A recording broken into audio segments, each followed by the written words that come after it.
live. Yes. Technology. Isn't it great? We just press It's a few fun. buttons and we get to broadcast to the world. Hello, it's, world. it's really amazing. Yes. Hello, world. How are Yes, you this Tuesday afternoon? Hope you're doing well. Are you doing well, Ute? I'm doing well. Yes, I'm Fantastic. fine. You want to come on to the Instagram? Yes, I just sent you. You should Let me receive it see. now. And here you are. So that I'm going to join you on Instagram as well. So. And you should be on. Okay, so Almost. again, hello to Instagram, hello to YouTube, hello to Twitter and Facebook. Yes. See, like I was saying, we just a few clicks of the button and we get to broadcast through the world through these different platforms all at once, sharing our thoughts. Isn't it fun? Hello, Anita. Hi, Anita. So folks are coming in. We'll give folks a few minutes as we just like this little 1 hour, 30 minutes, 1 hour every week. Hi, Yoshito. Yoshito, how are you? How are you? Nice to see Cheers to you. you all. I'm having tea. You guys perhaps it's not a beer. Isn't it beer time? Over here maybe, but no. And I've got Honey's right there. Oh, falling asleep. It's nappy time for Honey. Yes. So it's the first Tuesday of the month already, the 5th month of the year. Can you believe that? Can you? No, I don't want to. See, I lose track of time so much that 2 days ago we chatted on Facebook Messenger saying, "Oh, you have to finish the questions for the next guest, etc." I said, "Yeah, I'll finish it today and I'll send it to you, and you can send it off tomorrow." That was actually Sunday. Okay, and yesterday I'm going, okay, I should finish the questions for food. And 48 hours later, realizing I've lost 24 hours of my somewhere. life. You lost 24 hours somewhere, and they were already sent. So you will see. That's fine. But when you were a kid, didn't time just like pass really, really slowly? Yes, I remember absolutely. wanting to grow up. I remember wanting to, be able to drive. That's like one of my main goals in life. Yes, mine too. I love driving. But it's true. The older you get, the faster time flies. So you really have to fasten your seatbelts. That's right. And I recently just saw a video talking about why do we, in general, people have the impression that that time goes faster and faster. And the theories that I had previously were actually validated by this video. There's like two thoughts, two schools of thought. One is the older you get, well, the more you have experience. So new experience doesn't stick quite as much. And so it feels like that same unit of time that you spend doesn't feel full. Whereas when you're growing up, everything's new. So it's like everything's a stimulation to your brain. So that's one theory. The other theory is like the toilet paper theory, where the faster, the further you go, the faster it gets, because every unit of time is actually a smaller percentage of your whole life. Right? So 1 year is like 100% of your life. If you're a 1 year old, 50% of your life, you're a 2 year old, and et cetera, and like 50, it's like 2% of my life. Yeah, can I say that I prefer the first one? The second one makes me a little bit like, oh, I'm having the time running out. We're having the first one. And the first one is more like what you're saying is actually that you should do more things that you are not used to in order to stay young. Or to stay, yes. I want to believe the first one more. And I want to keep things fresh, like not go into a routine every day and you're on automatic pilot. And one way I find that I can do that is to spend a lot of time with my kids, because they're always doing new things, right? Absolutely. Because if when And you're working, it's you're basically doing the same thing over and over every day. yeah, Um, you maybe you have doing a little different project, etc. But still, that yes. I think spending a lot of time with the kids allows me to taste new things, see new things as a child. Kids have like wicked ideas to do different things. So, That's amazing, oh and my and God, especially also they allow you to be child as well. that's Because if you that's are right. constantly the adult and the children are the Mhm. children, then it's boring for them and it's a little bit frustrating for yourself. Whereas if you Indeed. can let them drag you into the childness mood or mode, it's amazing. Yeah. Yeah, and they're not. They don't think about results. They don't think about effectiveness, efficiency, and whatnot. They just think about if it's fun, they want to do it, and they just do it. And that's a great thing. Yes, Staying I guess. foolish. As Steve Jobs would say, stay hungry, stay foolish. I mean, you really have to be a child Yes. because you know Yes. too much. Yes, I guess we are talking about two different age groups or seasons in life. So the children who are older already are a little bit in the adult kind of Yeah. pace. Well, yeah, of course. But there as well, we can try to help them maintain a certain childishness Mm. around that. I see that Yoshito Multilingual Dad on Instagram says being present in the moment, appreciating what we are doing helps slow down the time too. Does it? Yes, Yeah, I guess yeah. it does. I guess Yes, it but does. I have difficulties in staying in the moment because I just switch back and forth. So it's difficult. Yeah. I don't know. I think I think about the future too much. It's always like, okay, Mm. what's up? What's coming up tomorrow? When's the deadline for this? When's the deadline for that? But Uh, for work, you need to have this. yeah, Otherwise, you just, yeah, you have to think also of what is going to be. yeah, of Not course. too much, maybe. But what's too much? What's too much? Like, The one that brings you into a mode where you are frustrated or you think about toilet paper time. yeah. If we bring the discussion a little closer to the Yes. kids, a lot of times I look at them grow up and they just it just flies by so fast. I'm thinking, have I missed something before they're 2, before they're 3, before they're 4? I need to do this before they're 10. All those stuff that lots of things I've thought of even before they were born. I'm thinking, but as you grow,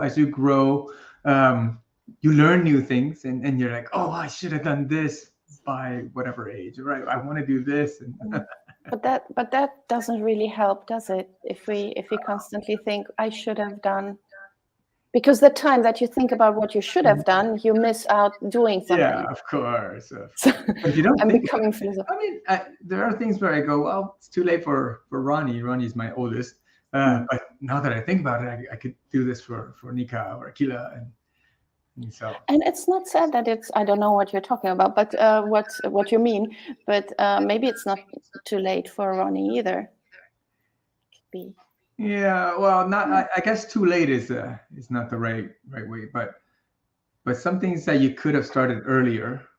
Mm. Um, if we had it earlier for Ronnie, would have been better, but not necessarily. I don't know. Mm. I don't know. I mean, he's still only 10. He's still only 10. He's doing very Exactly. well for it. Think about Yeah, yeah, what yeah. No, age no, my children have, so you have plenty of time. no.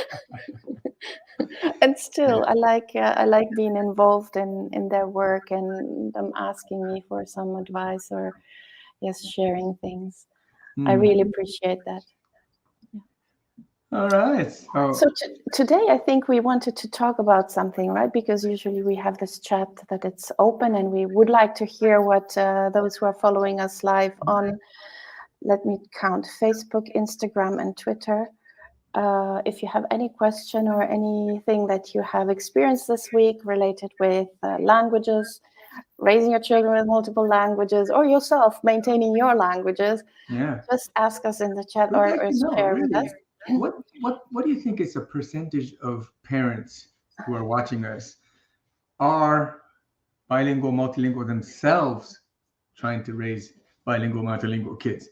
Or is there a good proportion of them are actually monolinguals, thinking, okay, I want the kids to be, bilingual, multilingual, so that they don't so that they have a better, I guess, better opportunities than myself. If I look at the names of those who are following us on Instagram, which I see here, I don't see the names of those who are following us on the other platforms. They all have something with bilingual. Spanish for Kinder, that's already bilingual.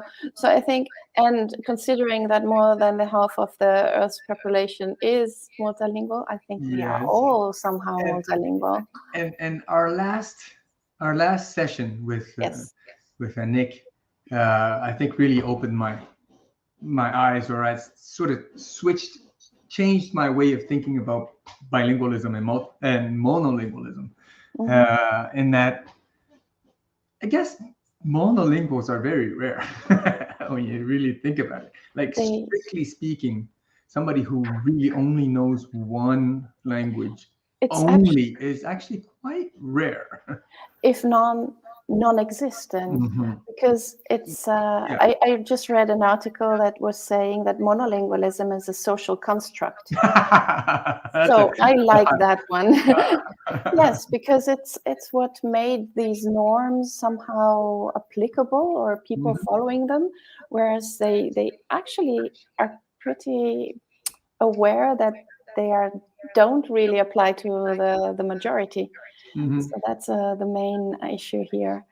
But so when you think about monolingualism to multilingualism, all like sort of on a spectrum, everybody knows one language plus something of another one or two languages. Of course, technically speaking, if you can say one word in another language, you're already outside of the strict definition of monolingualism. Or understand. Yeah. Or even if you understand another language, or you can read a few words in another language, that's already the beginning. So you are doomed to know multiple languages. So you can't really escape it. You can't. No chance. There's so many things that you would know that you don't know that you know. Even if you've never heard Italian, if somebody started speaking Italian to you, to an English speaker or a French speaker, or any Romance language speaker, then you already know a certain percentage. Yes, so or you watch a movie, you listen to music, or someone says ciao, you already know something. So you can't ignore that. If you don't understand that ciao is just a way to greet someone. But so that really made me rethink about the attitude that I had towards the topic, I guess, what we had last time was comparing monolingualism, monolinguals to bilinguals is nonsense. But I had a question of logistically, isn't it easier to find monolinguals and whatnot? And she really turned that on its head for me. It's actually the opposite. That was exactly eye-opening. That was really eye-opening for me. And I think it needs to be repeated over and over and over again until it sticks, until it appears in a newspaper article. I don't know, New York Times or somewhere else. It's one of those things that are so obvious, or that just feels like it should be so obvious to anybody when explained like this, that I'm sort of thinking people in the academic world, they must be looking at this with a different definition. They must find a way to define monolingualism in a way that it encompasses those that sort of just do a few other languages, but it's not enough to pass a threshold to consider it a second language. I don't know. It sounds so obvious that it must have been discussed in depth by these super smart people. Yes. It's like you can't debate it if this is really the strict definition of monolingualism and multilingualism, Yes. right? But I think compared to bilingualism or multilingualism or plurilingualism, the monolingualism was never debated. It was taken as such, as something. Yeah.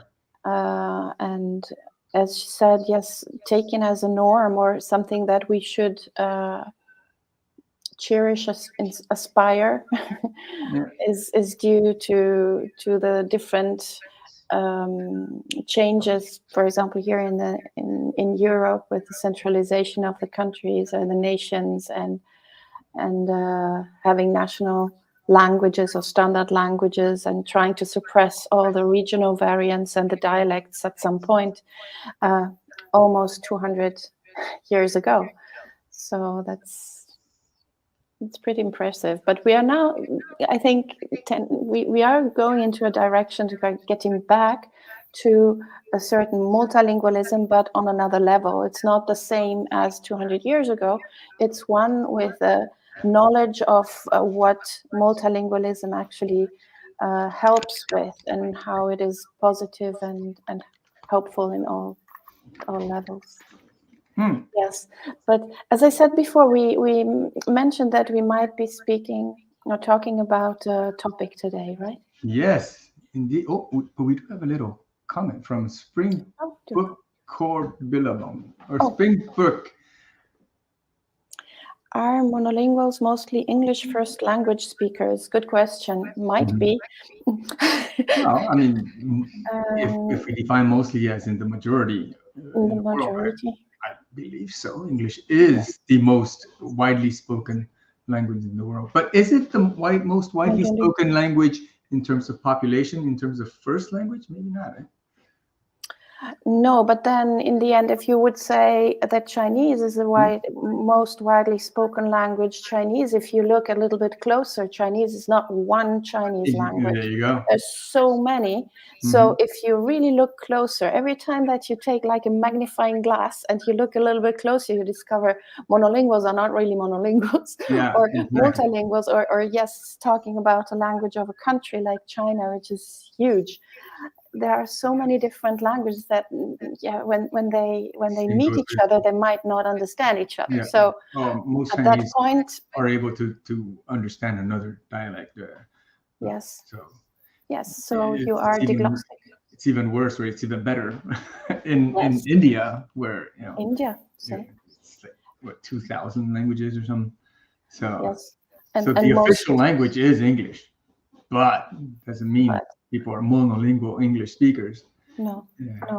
Surely not in those countries. If they speak English, they already know another language, which is a local language. So you can put them aside, and then you go to the English-speaking countries, and then you wonder, but do they also only speak one kind of English? They speak different ones. So I think if you really look closer, finding a complete monolingual nowadays is very, very difficult. Well, if you go to countries like, ironically, even advanced countries like Japan, if you get out of the big centers, Tokyo, Osaka, you go out into the countryside, these folks are basically only speaking Japanese, and they sort of like avoid foreigners. That's another thing. So that really, and because it's an island country, those who don't leave for tourism or anything, they basically speak only Japanese. It's a very populated, very homogeneous population. So I think that would be one, perhaps Japanese. I don't know. It's so hard to use English because most English speakers, I think, or most English-speaking countries often have a second language embedded in there somewhere. Yes, but it's a good point that you make. Maybe a country on an island where you don't have maybe a lot of tourism, so indigenous languages in remote areas. Yes, that probably yes. But for others, I wouldn't say that now the English would be the most monolinguals. And maybe We also got a comment from Claude. Claude B. Hi. Most Italians think of themselves as monolinguals, although we all grow up speaking several dialects, which are usually quite Assolutamente, sì. Dialects e varianti secondo della regione, eccetera. Yes. I guess it's that the common perception of languages is that it's an isolate, like it's one distinct entity, English, and then one other distinct entity, Italian. But you know, in a way, they grew from, they branched out from different languages. So there's always that variance. So and they're so clearly defined. And then one language to two languages, it's not really defined like that. It's like 1.3 or 1.5, depending on how much you know. Yes, and then also, I mean, languages are constantly changing because it's people who use them. So it's something. It's like a living being that doesn't really have a heart. Maybe, but maybe languages have a heart. Don't let us get there. But it's constantly changing because we use it, and every single user contributes something new to the language. So and then propagates. I don't know. Think about all the neologisms that are created every day, and maybe at some point they are going to end up in a vocabulary in a dictionary. But yes, what Claude says is very, very interesting to see also in other countries, that many people think they are monolinguals because they think still that in order to be bilingual or multilingual, you need to have learned or acquired both languages or all the languages from very early on, or to a very high level of proficiency, which is not the case. So the more we know about that, the more we are actually convincing more people that they are more multilingual as well. So the more we dig in, we sort of realize that the word language is really not that clear. Language to dialect, different accents, it's all sort of like a continuity. Yes, and sign languages. Yesterday, I watched a movie, and there was this language where they make sounds. It's like how do you say in English now? It's on a Spanish island somewhere.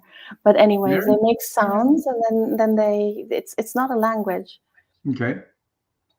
Wow. Pfeifen. What do you say pfeifen in English now? I don't know. Whistling now. Yes. Whistling. They were whistling. Yeah, so they whistle like across the mountains and exactly. Sort of or across a lake or something. So the whistling language. I mean, it's a means of communication. Like I don't know. Morse code is it's a code. Yes, I mean the Morse code doesn't come from just invented for that. There were other kinds of ways to communicate with other means. Let's bring it back into what we were saying. So what's the topic today? You don't remember? Yeah, we were saying that maybe we could talk about how we can maintain our languages, or when we feel that we are actually losing it, and how we can encourage our children also to foster the language. Because when we live abroad, it comes a moment where we realize that there are some words that we don't use anymore. Or I had this last week. We had friends from Switzerland coming over. So they were talking Swiss German, and that's fine. But I have this thing. Since we live in the Netherlands, my Swiss German and the Dutch somehow get mixed up. So it can happen that when I'm tired, I mix up Dutch and Swiss German. And then also some terms are mixed up. And this was happening. And at some point I said, okay, I'm going to talk only German, so Hochdeutsch. And we had this glossic kind of situation where they were talking Swiss German and I was talking German. And then I realized another thing, that I didn't talk about several things that we were having the conversations about in German for a long time, because staying at home and having always the same kind of topics to talk about with my family, with my friends here, restricted somehow my vocabulary. And so I was constantly looking for these terms. Like we were looking at the different birds, for example, that we see here. There are a lot of, it's a huge variety of birds. And I knew them only in Dutch, or then somehow I wasn't very sure about the names in German. So I felt like, you know, a 3-year-old that was like, how do you say this again? What is this one? The birds, the flowers, the vegetables. Everything, yes. Yeah. And, oh, don't let me start with the vegetables or oh my gosh. Yeah, I realized that I grew up in Italy and I don't know many vegetables that grow in Germany. I only know the ones in Italy and I know the Italian names, but the German names, it's really stupid, because if you think you write a lot, you work in that language, but basic things like, I don't know, the vegetables, you're not in contact with it. You just don't know, and you can't. And oftentimes you can't even guess. People say, "Oh, if you know English, Spanish is easy. Just add an O or A. You know, fantastic is fantastico. Oh, yeah, very easy. I mean, yeah, relatively easy. But can you say onion in Spanish? It's not oñoño. No. Right? It's completely different. It's cebolla. It has nothing to do with, Cebolla. Cebolla, come all the vegetables are super different. All the little animals are very different. It's not, in that sense, French and Italian, or French would be closer, I think, from for guessing purposes. Onion is onion, right? Carrot is carrot, but in Spanish it's zanahoria. It's like completely different. There's no way you can so guess. You see, just if you want to make a salad, or a vegetable soup, you're doomed. You're trying to get all the things. Indeed. You don't even know what it means, or how to call them. So this is also what leads me sometimes to make the shopping list something very basic and very terre à terre in different languages, because some things really up to now, and I'm not the youngest anymore, but I just have these names in the different languages, and I don't want to make also the effort, or I can't make the effort because, we have other things in life. But that makes it somehow, it gives me a reality check also with regards to. One first sort of topic or question, I think that comes up quite a bit when we talk about these things is, okay, so you know it in French or you know it in German. Do you need your kids to know it in all the languages? Each of the things? No. If you understand the other languages your children use, no. For me, no, actually no. We get this a lot, right? Parents would be going, well, they're doing 3 languages, but they don't know this and that language. Do we need to get them all to the same level? What kind of tests do we do? And so language is contextual, right? There are certain words that you use in certain languages to discuss with certain people, and there's really no need if you to know everything to the same level, to the same, it's not a systematic thing. Even in one language, you don't know everything. No, you're constantly, things like it change constantly, like we said before. So if you keep up with one language, it's already something. But then if you want to keep up with 3, 4, 5 languages, it's just not realistic.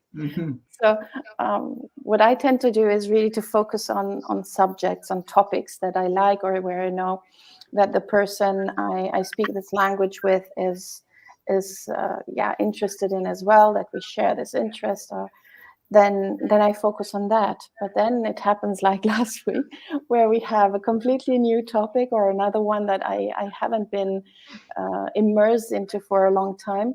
And I realize that I miss these words. I don't find them at the speed I would need them in order to have a conversation. But fortunately, our friends are also multilingual, so we were just filling in the gaps with other languages, and that's fine. And we had fun doing this. So this is also a nice somehow, effect of being multilingual and having multilingual friends, is that you don't worry about speaking one language and being coherent and consistent in that one. And it becomes so easy And also you feel like you express yourself better. Yes. Yes. Yes. Like here in Quebec, if we're talking to somebody in French or in English, or it's mostly both. And then you say, "Oh, I'm going down to the dépanneur." C'est quoi le dépanneur, oui? Dépanneur is just a convenience store. Yes, yes, But oui, je comprends. nobody in Quebec, even the Anglophones, will not say, "I'm going to the convenience store." You're going to say, "I'm going to the dépanneur." That's just what it is. It's a, there's a big sign that says dépanneur on it. And so everyone knows. So actually, you have a third language there. So it's Franglish. English, yeah. Yeah, there you go. Or French. No, English. I don't know. If you invert the two parts. Franglish. I think Franglish is. Franglish is a common term. Yes. Yeah. Oh, here we have another comment from Springbrook. That's the same. Language is vegetables. Change continents and they use different vegetables. Yes. Yes. And they use different vegetables. And also in the same country, the vegetable can be called in different ways, right? Indeed. I just think l'anguria al cocomero in Italia. It's the same, but it's called differently in north and south and different regions. Well, eggplant and aubergine. Aubergine. Yeah. It's the same thing, I think. Are they variants? I don't know. So we keep going, sort of not going into the heart of the crux of the matter here. So how do we keep languages alive in our homes? I love that the word that you use. How do we keep it going? Somehow we feed them. No, how do you keep anything that's breathing alive? You give them, you nurture them. Yeah. No? If you neglect them, you know what will happen or can happen. So nurturing them, but nurturing doesn't mean that you have to nurture them every single day. I couldn't, and I think it's not realistic. But every week, doing some little steps and reading something here, watching something there, having a conversation in the third language, etc. So I think that's more realistic, and it's also what I don't expect my children to have the same input every day. If I would have done that, I think at this time I would have been not very sane already. No.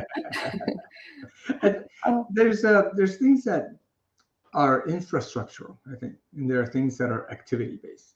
Yes. And I think in terms of activity, like reading to the kids, doing homework together or watching something in a specific language, that kind of thing are obviously limited by time. We all have 24 hours per day.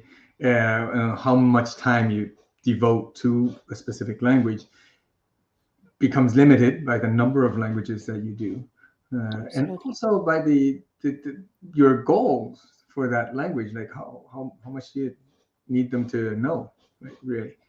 So there are various factors, but like you say, maybe a few times per month or per week is all it takes to keep it breathing and keep it useful.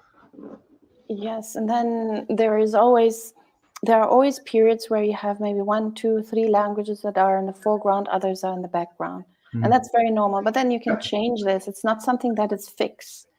And then you have friends coming over and you just turn around and you use that other language more for a few days or maybe for a certain amount of time. And then everything gets back together, and like the dominant language constellation that Larissa Aronin was talking about. Yes. Yeah, yes. Or also Ulrike Jesner at another interview that we did. So you basically have your groupings of languages that you use every day, different degrees. So yeah, definitely. And based on that, the activities change. What I've done with my kids, for the languages that we do at our home, for those who don't know, is English, French, Japanese, Mandarin, and Spanish.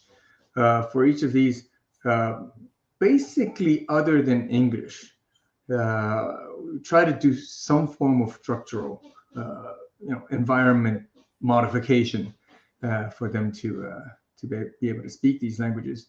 I mean, optimizing the context is really what I mean. So with Mandarin, I speak Mandarin with them, and we try to bring them to Taiwan every year.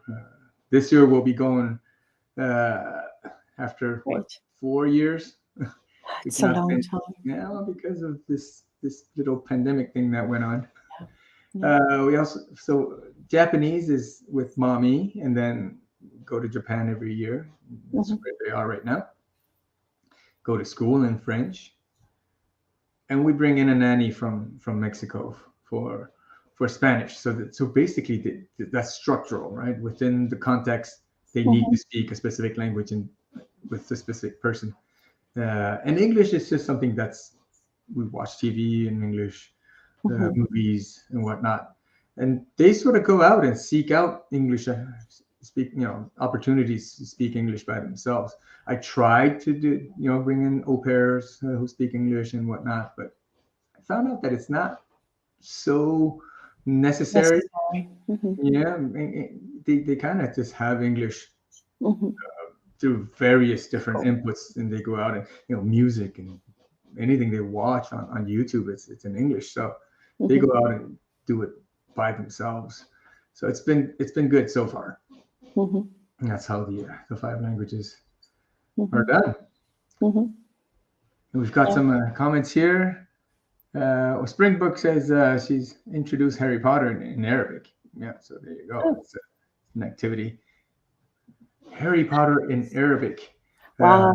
Arabic I would like one of those very difficult languages, right? So yes, definitely not easy. it is. I think it's Josie, right? In Springbrook, Billabong. All right. That's her name. Josie. Yes. Yeah. And we have Yoshito also says, this is about Quebec. There's a variation called Czech in Quebec, I believe, where they mix French and English a lot. Czech? C-H-I-A-K?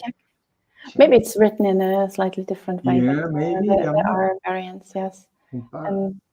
Well, there is Joal, which is really like big slang, Quebecer slang.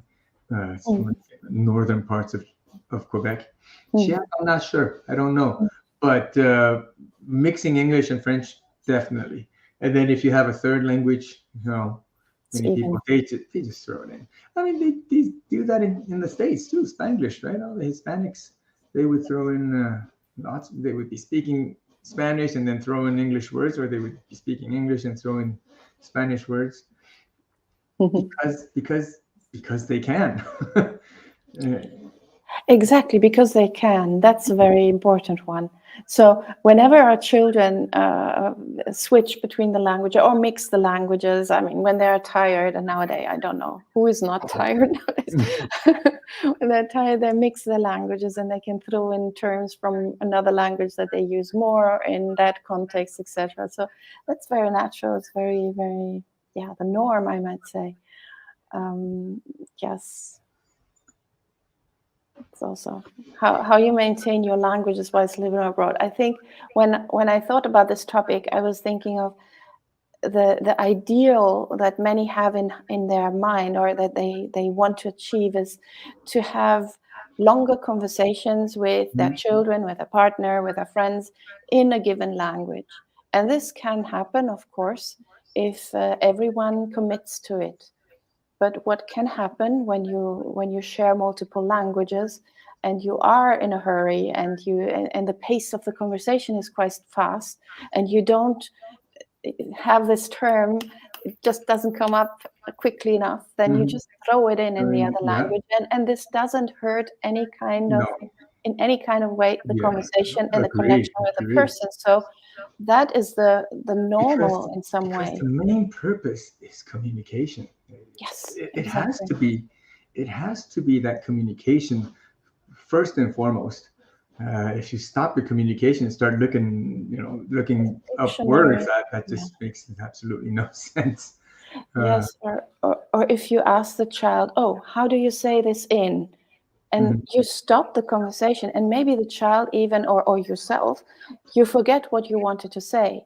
Yeah. And then you are less willing to continue the conversation. Indeed. At least this happens to me. I get angry at myself, or frustrated or angry, and then I say, well, now we spent, I don't know, a few minutes to find the right word, but what were we talking about 5 minutes ago? So that's not really the purpose of connecting and having a conversation. Yes, that's right. We talk about this a lot, in raising multilingual kids. It's first and foremost parenting, right? Multilingual parenting is much, much, much more about parenting than multilingualism in and of itself. It's kind of a nice byproduct of good parenting, I think. And it's that communication, it's that bond, it's that trusting relationship that you build, and just take your time and enjoy the process. I think it's never ending. It's not because they're 10 or 20 or 30 that they stop learning. No, and we don't stop either. There you go. We are learning. They'll never reach perfection. So you can throw that out the window. Do that. Don't even let it in the first place.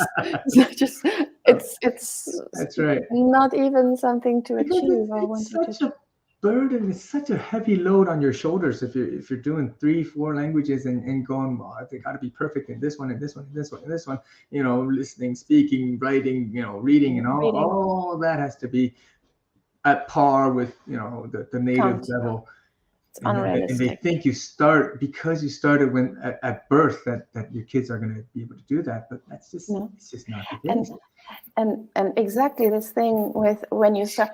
What I just heard a few days ago, I had a nice conversation with someone who said, my child is now 9, and he was very good at the beginning. He was really going with all the languages that they had, and they have 4 languages. Then 2 other siblings came, and the whole dynamics within the family, also the languages that they speak among them, and the languages that the friends speak. This all came into play somehow. And she said, but now he seems not to want to learn any new language, and he's becoming lazy. And I said, well, lazy? I think it's just the focus just shifts from one thing to the other. He knows that if he speaks language yellow, that's enough for him during the day, and it gives him enough ways to express himself, because most of the people taught this language. It's not about him not wanting to, it's just he doesn't need it. So it's this economic factor of what do we need on a daily basis. At work we don't need Swiss German. I don't need Swiss German at work. Even with those that I know here that speak Swiss German, we speak Hochdeutsch or even English if others are around who don't understand Swiss German. So this is the reality, and for our children, it's the same. Getting lazy, yeah. I mean, no, it's not. What do you mean by getting lazy? Does that mean the child has been spending a lot of energy to learn languages, and then at a certain time they don't focus on it anymore? In that sense, no, I think they are prioritizing a language or the other languages that at that moment they need the most, especially when our children go to school in another language. That's the language that they need in order to get the grades or just function at school. And if they need the language blue when they are at home, then they will use the language blue when they are at home. I just see that Josie left a comment on Instagram. I was really excited the other day to meet a lady who said to make sure we keep teaching our kids both our languages. Yeah, so I imagine it's someone in the community that supports your your goal to raise your children with multiple languages. That's always something that helps us, right? So we don't have to explain and to yeah. Do you think a lot of parents sort of think that raising your kids up in various languages is a very, very heavy, resource intensive endeavor. And Yes. then because of that, they either don't do it or they put it off. I think so. Yeah, but well, it depends a little bit on how they start with it, and also on how their own experience was. Those who have grown up with different languages almost naturally, they don't see a big problem, but they might see it then with their children. We never know. Once we get children, we become more aware of what it makes, what it entails, and maybe we raise them in a context that is different from the one we grew up in, maybe less helpful, less supportive, and that can lead parents to sometimes even give up. Yes. Yeah, it's just too bad because whatever you do is not lost. Whatever level they reach is a positive. It's a win. And we've learned this from with Janice Nakamura about receptive bilinguals. Even if your child refuses to speak, if you're able to get it to a point where they understand the language that you're speaking to them in, that's already a huge win, a huge step ahead. If later in life they do indeed start to learn that language more academically or Yes. more actively. Yes, but there can be also some situations where maybe the child, and this was also that mom that I was talking about, and actually another mom I talked about recently about this, that when our children start going to school in another language, there can be a certain amount of time where our home languages are a little bit neglected because you focus on that. Maybe there are siblings, maybe there are other things happening in family. So it's not the first thing that you are trying to foster and to support. It's maybe their sports, their maths grades or whatever. And then at some point you might realize or also notice that your child does not really follow the whole conversation that you are having in your language. And then you want to fill the gap, and then the child turns around, walks away. That's a difficult moment. Oh, yeah. And there we had Mila Schwartz talking about children's agency, right? So if we include the children in the negotiation process that we have about languages, that helps a lot. If we can tell them, okay, let's focus on Saturday or Sunday, we do something together, or you choose, and they choose activity, book, whatever it is, song, whatever, or else. That can motivate them much more than this constant, I feel like, nagging of some parents. Please talk to me in, and that becomes something that pushes them away instead of. That's right. Convincing them to. Oh, and we come back once again to first and foremost is that communication. If you see that it's a strain on the communication, you have to back off. Yes. If it's not today, tomorrow. If it's not tomorrow, it'll be the next day. If it's not this way, it's another way. As parents, we have to be, creative with how we go about it. There are many ways to go about it, and absolutely. And again, don't seek perfection. Do what you can, and enjoy the process. Yes, absolutely. Yeah, and you're very right when you say it has more to do with parenting, with how we parent, and sometimes it has also to do with how the parents communicate with each other. For example, if then there is a parent who has the impression that they are the only one emphasizing the importance of their language and not the partner, then they feel even more lonely and more frustrated if everything is on their shoulders only. That's very difficult. That's another whole topic, eh? Oh yes, I don't know if it's time to open. Oh my goodness, we're 10 minutes. Oh my gosh, already. Yeah, you see, we can talk and talk. I was suspecting, it's maybe not time to open that can of worms right now, but I didn't know. It's like 10 minutes before. I see a nice question from Josie again. How do you encourage a child who watched a scary movie and now doesn't want to speak the third language? Can you find maybe a movie that's less scary? I mean, it's like, you know, it's like when you had a bad experience, you try to go there again in order to not make it too traumatizing, so that you will never get there anymore. And you fall off the bike, you just go up again, and you hurt yourself maybe, but you get up again and you try again. Maybe not the same day, it depends on the person, but would that help, Josie? I don't know. What would you say? What do psychologists do when you have a trauma? I think it's tolerance therapy, yes. Right? You have to go about it slowly and very slowly, level it up, short steps, bit by bit. Yes. But how this affected the third language? That's pretty probably unique. Like there's an association with the movie and the language, like a very strong association. It's the experience, right? Yeah, experience linked to the language that is not. Are we able to he doesn't want to speak, but are we able to find something else that's maybe not even a movie or cartoons, but maybe something manga, something you read instead, or something that's a lot of fun, that has to do with fun activity in that language. Yes. That is only done in that language. Yes, she's saying it came from French class, not me. Okay.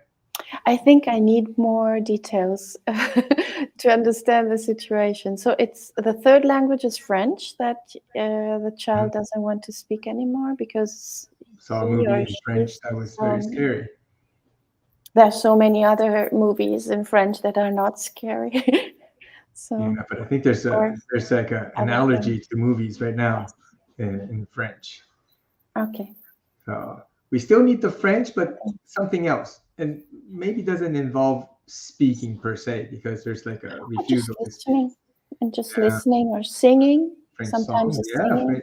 French nursery rhymes. I don't know how old the child is. Or other.